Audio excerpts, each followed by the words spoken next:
It's John Beaudin, Rock History Book. How is everybody? Hope you're having a good one. Thanks for spending some time with us. We always appreciate it when you come on when we do things live. We started doing things taped, and then all of a sudden you were going, why I oughta? And we thought, well, maybe we'll start doing things live again. Maybe that's the right way to do it. We'll be good, really. Anyway, before we get going, if you want to support the channel, there are links in the description where you can do that. And of course, like our video if you like what we're doing. Subscribe to our channel. We have another big channel called Rock History Music. That's our 109,000 subscribers channel. But with this one, we're always trying to get the interesting stories going way back. You know, the people who sometimes are forgotten. The stories that we don't want to be forgotten. And so subscribe and comment and share where the right groups are. If there are groups that you belong to where these videos would make a lot of sense, share. Thank you. Huge 80s rock band that tried but failed to save their guitarist. Looked like a losing cause for a long time. They had the fifth biggest selling album in 1987 with sales between, some people say between 20 and 25 million. It's arguable worldwide. Either way, it's a lot. Altogether, the group has sold easily 65 million records worldwide. Says a lot. He was born Stephen Maynard Clark, April 23rd, 1960. He would be 63 coming up in April. Raised in Hillsborough, Sheffield, England, one of the first concerts he ever saw was seeing Cliff Richard and the Shadows. He was just 11 years old. And then he played classical music, which he loved an awful lot. And then he saw Led Zeppelin in concert. He saw Jimmy Page up there. And, you know, we all know what happened after that. In 1978, his fate was written. There was a band that started in 77. They were called, and a lot of you know this, Def Leppard. Their original guitarist was Pete Willis, who met our old man that we're talking about today, Steve Clark, in a technical school. Now, Willis was spotted Clark holding a guitar book. He asked him, hey, man, do you play? Because he wanted to know, of course. To which, of course, our man said, yeah. He says, hey, well, we're starting a band. We're kind of like getting going, want a second guitarist. Why don't you come and join us one night? The problem was, it's straight. Steve Clark didn't show up. So then Joe Elliott, the lead singer of Def Leppard, and Willis were at a Judas Priest concert. And they ran into him. And this time they asked him again. They said, hey, man, do you want to join our little band? Things might happen, man. So this time he did show up. An interesting story when he did show up. According to Elliott, in Behind the Music, Clark auditioned for Def Leppard, and this is what he did. He did all of Leonard Skinner's Free Bird without accompaniment. Keep in mind, while a member of Def Leppard, Clark wrote like 80-90% of the band's songs. And Clark and Pete Willis shared lead guitars together, as we know. They were known, Clark was known as the riff master. He had amazing riff capabilities, but of course, being in that band, I mean, it kind of comes with the territory, right? Willis was asked to leave the band in 1982 because of his drinking and his playing when he was drinking. Not very pretty, I hear. And in came Phil Cullen. Now, this guy, of course, had his own problems with alcohol and stuff in the early days. As you can see, he's taken really good care of himself. Him and Clark, well, they totally bonded together. Dual guitar playing, they would trade back and forth, lead and rhythm guitar, and they had it going on. Oh, we're at Hysteria. The biggest album with the biggest lineup of the band. 20 million, like I said, at least worldwide, with a whole bunch of singles. Get this, 7 singles on this album. Armageddon It, Love Bites, Rocket, Animal, Woman, Pour Some Sugar on Me, and the title song. Pretty impressive. Produced by Mutt Lange, it was previously, who actually worked on Pyromania and High and Dry. The previous albums had done incredibly well as well. Jim Steinman was supposed to do this one because Mutt Lange was not available. So all of a sudden they bring Jim Steinman. They were fans of Bat Out of Hell, and they thought, well, let's do it. And they used the Rockman, Tom Scholz's little thing, a majiggy, and some of the engineers on the album said it was a piece of crap, but they used it. And a lot of drum overdubs and stuff. And of course, well, we're going to get into their drummer's story in just a second. But they meant when they produced the album for it to be a metalish, rockish version of Michael Jackson's Thriller. Not because they wanted to sound like that, but they wanted to make all the songs on the album sound like singles. They thought, why don't we have a rock album where every song could be a single? And remember, 7 singles on the album says an awful lot. The Hysteria album came out in 87, and the band's tragedy went back a long ways, well, to 84. As mentioned, their drummer Rick Allen lost his arm when he rolled his Corvette. Now, after Hysteria, the band didn't release an album until 1992, and that was their Adrenalize album, Adrenalize.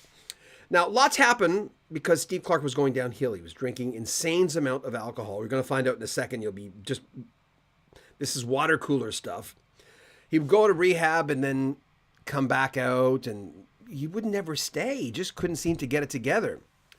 At the time of his death, he was on a 6-month leave of absence from Def Leppard. Joe Elliott had said that, Joe Elliott gave him good advice. He said, go home, unpack your suitcase. You haven't done that in a long time. Go to Sheffield. Boy, you've bought this beautiful home. Cook. Go out and walk, exercise, get yourself together. But of course, that's not what happened. In no time flat, he was going to the local bars and, living it on down, just doing what he did, right? Hold on, let me just get rid of this one, and we're going to this one. Yeah. So at the time of his death, like I said, he didn't do what they asked him to do. He just couldn't seem to do it. Phil Collen admits that he seriously considered leaving the band when he lost him. He says, I didn't know what to do, because they were known as the Terror Twins together. Remember? Together, that's kind of like their title. Here's Phil there. I mean, Jesus, look at this guy. He says, it was really weird. He told Ultimate Classic Rock, Steve had just died, and we're in the studio doing the next album, and there's parts of his music that's still on the next album. Not a lot, but it was there. And he felt that it just felt incredibly weird. Now, so he says, Joe, the lead singer, talked to Cullen and said, listen, man, as an honor to him, we should finish this album. We kind of have to. Now, Cullen says Steve's stuff in particular was quite unique. He says, he was a unique player. He doesn't get the recognition he deserved. Hold on, let me just move on to the next picture so I can just take this off. There you go. The Terror Twins, huh? There were just signs of trouble, they say, in 89 when at one point they got a phone call and they said, you've got to come and pick him up. Something's going on. And so they go over to pick him up, and he's at a bar passed out. They take him to rehab, and they go in there, and rehab's like One Flew Over the Cuckoo's Nest. Everyone in the room are basically, they look like the patients from One Flew Over the Cuckoo's Nest. So that's fine. The doctor comes up to all the members, including Mutt Lange, and says, you have to write a letter to him. You have to basically sit down and write him a letter, an intervention. They didn't want to do it, but they went, well, I guess we have to do it. I've got some numbers here I want to tell you about. Here we go.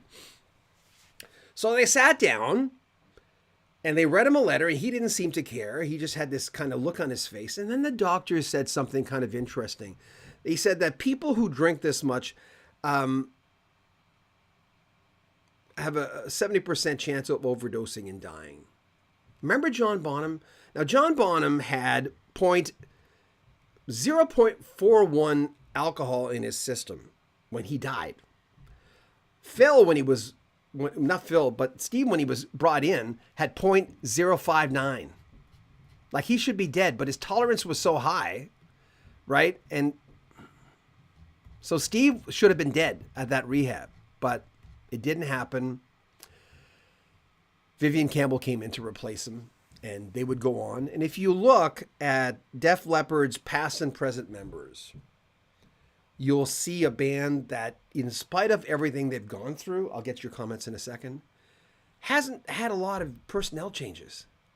Really.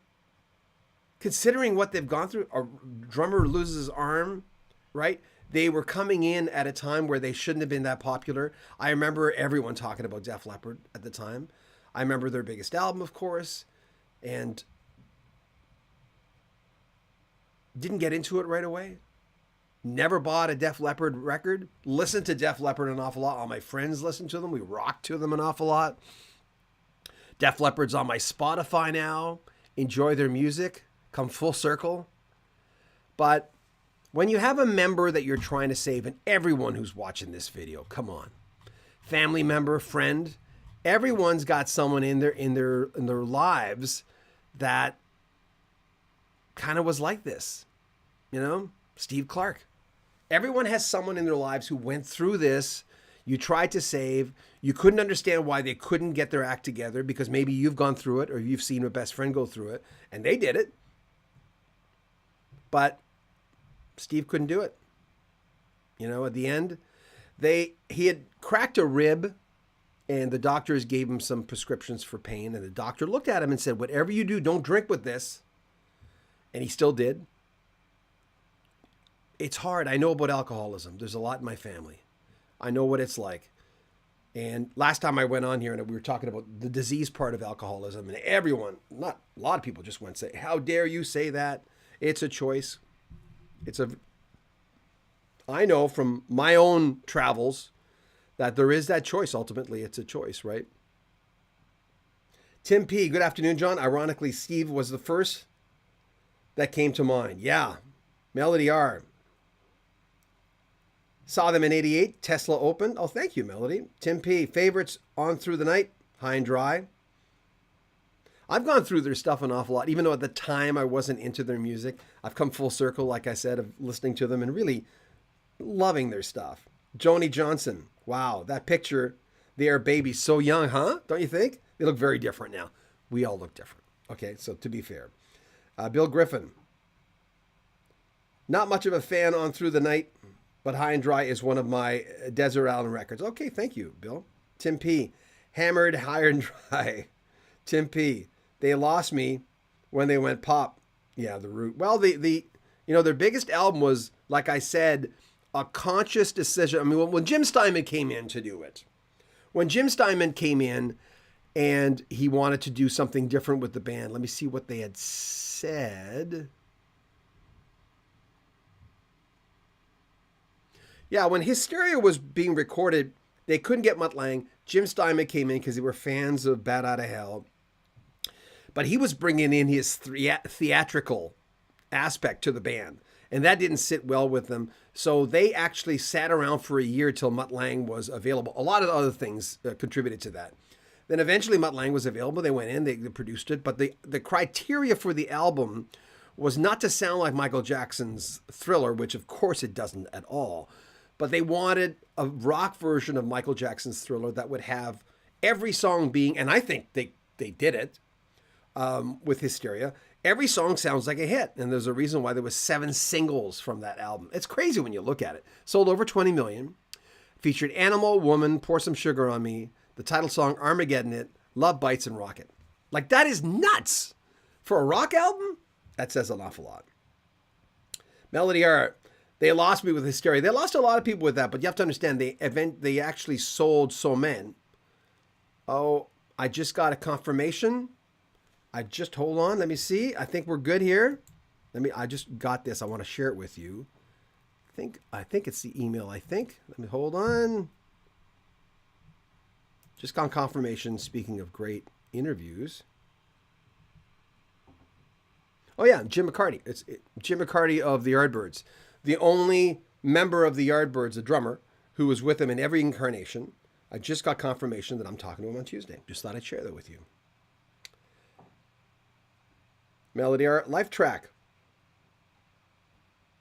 One of my kids goes through it. Life Track, yeah. You know, for me, I eventually got to a point where, me personally, I knew I was headed to a place where it might be too hard to quit because I enjoyed alcohol an awful lot. And one day I just said, nope, that's it. Don't want to drink anymore. Just felt heavy. Didn't get to a point where a lot of my friends never got to the highly addictive part, but I had to. But I did it for health. I just did it because of that. And of course, there's lots in my family, lots of denial in my family, lots of that kind of stuff, but that's in every family. Stefan says, their sound began to get mechanical. Shame I like their stuff. Hope you had a great Christmas. I did. Hope you had great holidays. Joni Johnson. Yeah, sadly, I had an ex who drank. I thought I could save him, but he didn't want help. I had to leave him after 5 years of misery. Joni, I'm curious. Did he ever quit? I'm always curious on stories of people who go through that kind of stuff. And I read a lot. By the time I decided, I was tinkering with it. I was drinking less and less every month. Then finally one day I thought, why do I even drink? I don't drink too much anymore. I don't need to.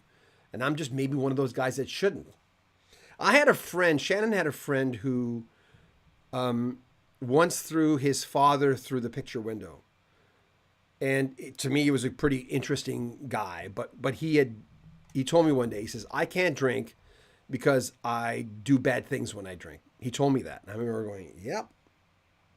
Melody R, I quit drinking 24 years ago. Tim P, they became MTV music. Very true. Yeah, they really kind of did.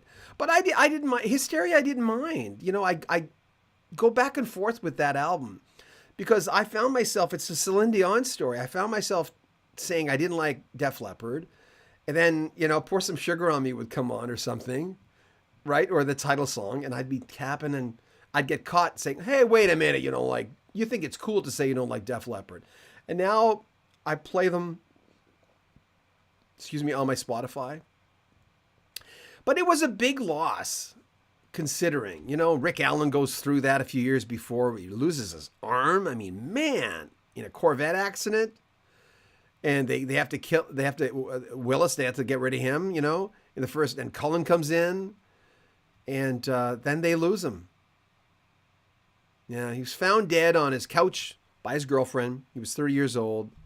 Post-mortem revealed that the cause of death was respiratory failure caused by a lethal mixture of alcohol and prescription drugs.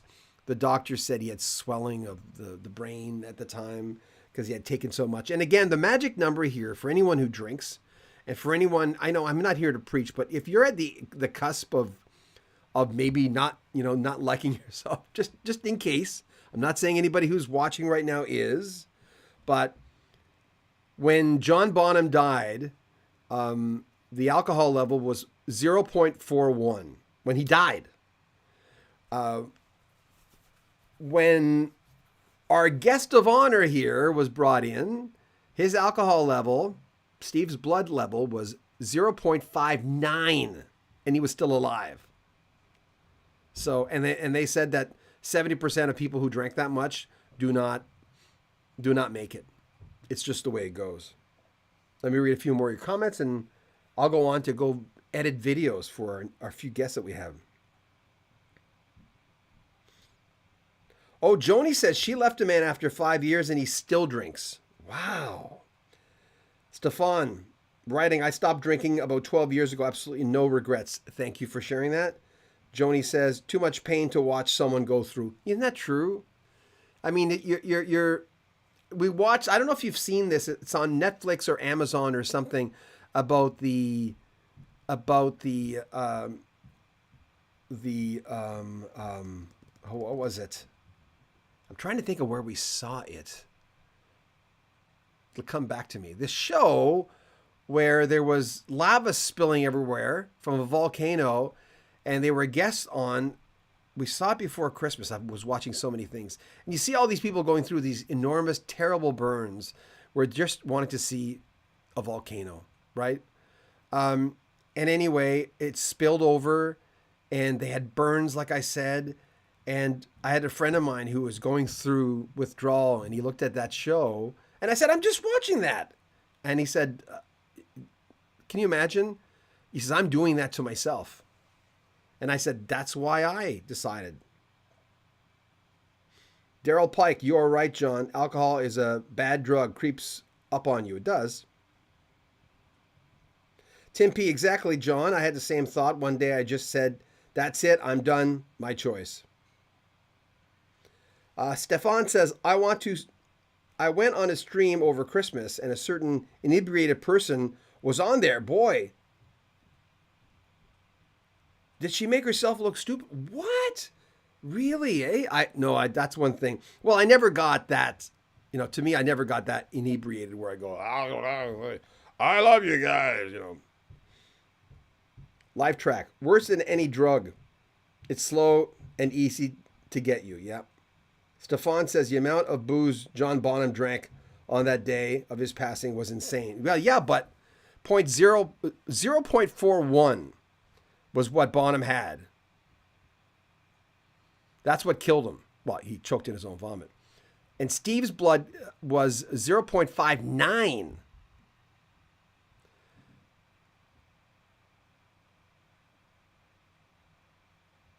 I'm just reading this. And they basically said the statistics were against Steve. They said basically he probably wouldn't make it. And they wrote their letters, all the band members, and read it to him. And he seemed indifferent when they were doing that. And that's a common defense mechanism. But sometimes you can't save people. Sometimes they've got to do what they got to do. You know the old playing it out thing? When people are dating bad people and they'll come up to you and say, well, no, I just got to play it out. That's the same thing. And that's a kind of an addiction too with bad people. It can be. Addiction is the same way. I've just got to play it out. Unfortunately, when you're on your way to playing it out and you think you're safe, you've lost your barometer where you're at. I don't mean this to sound like listen, most of my friends drink alcohol and they're fine with it and everything's cool. But when I read this one, I'm going, wow. Jason Sheff told me something interesting. We were talking about rehab, and Jason said that when he was going through everything of Chicago, he replaced Peter Cetera for people who don't know. He said, deciding to have your first drink is actually your first drink. And that just blew me away because by that time I'd already almost stopped drinking. I'd have the odd drink in the weekends that just blew me away. Can you imagine? Think about that. Deciding to have a drink is actually your first drink. There you go. So there you go.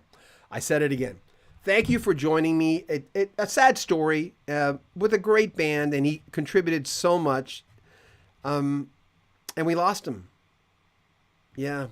He was born Stephen Maynard Clark, April 23rd, 1960, which means he would have been 63 this year.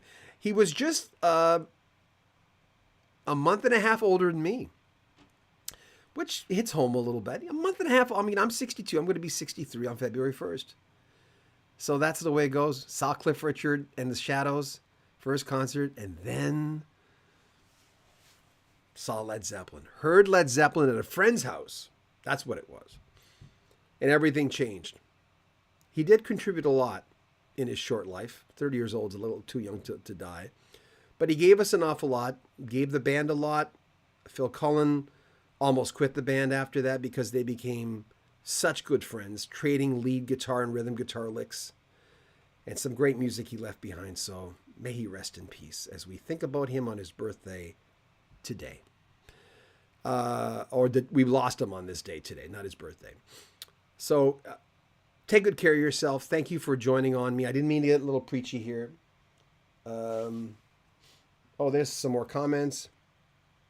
Tim P. What got me after going sober? It's been found that alcohol is a contributing factor to cancer. Very true. Stefan says, the film of Amy Winehouse is crazy. Such a wonderful waste of talent. I totally agree. Yeah, he was far too young. What could have been? We'll never know. And you can argue that. What if? I remember when my brother died at 36, a few years before I met my wife, Shannon. You know, my mother was going, oh, what if they would have cut his leg because he had sarcoma in his leg? What if they just would have cut his leg? But my brother didn't want his leg cut. He wanted to keep his leg even if it didn't have feeling because he wanted to keep the sciatic nerve going, and that didn't help him. Would he have lived? Would he have died? We don't know. And you can do that. You know, I always call that Ken Dryden rookie cards. Oh, if only my mother wouldn't have. She did. If only he would. He did. You know, listen to the music and enjoy the music. May you rest in peace, Joni. Thank you, Joni, for sharing your story. I really appreciated that. Take good care of yourself, guys. And remember, like our video, it's not a great topic. But if you enjoy us sharing these stories, like our video. And if you want to help the channel, there are links in the description. You can join our Patreon. We have lots of early releases on our Patreon right now for Supertramp and Toto and Steely Dan. A lot of stuff going on there. So join our Patreon. Buy a t-shirt or just watch the videos and like them and talk about them and subscribe to the channel. I'm rambling. It's John Beaudin. Love you guys. Rock History Book.